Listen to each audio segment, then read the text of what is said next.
ស្រ័យកន្ទ្រឹមលឺឡើងក្នុងភូមិខ្មែររំលេងសបាយក្រោមមេឃពន្លឺព្រះចន្ទថ្លានឹកឃើញបេតិកភណ្ឌដ៏អស្ចារ្យជាតិយើង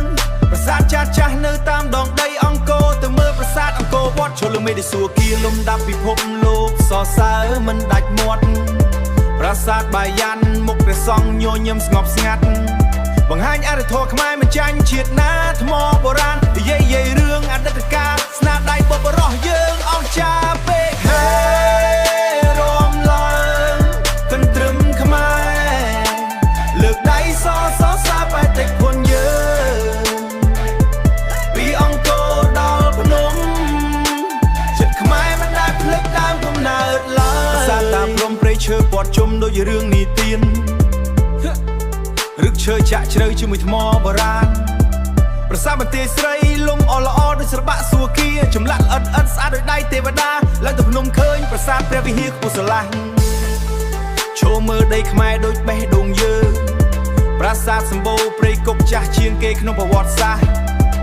បង្ហាញអាណាចក្រចិនឡាដ៏រុងរឿងពីអតីតកាលដល់បច្ចុប្បន្នខ្មែរយើងថែរក្សាដូចមាសហេរំឡើងកន្ទ្រឹមខ្មែរសំឡេងភ្លេងឮឆ្ងាយដល់មេ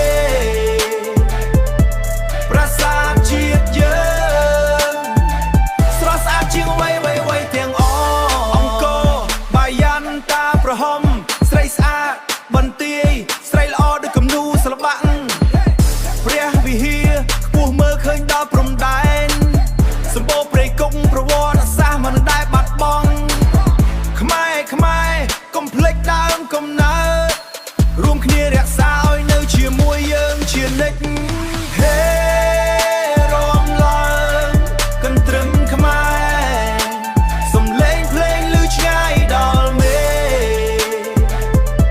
ប្រាសាទជាតិយើងស្រស់ស្អាតជាងអ្វីទាំង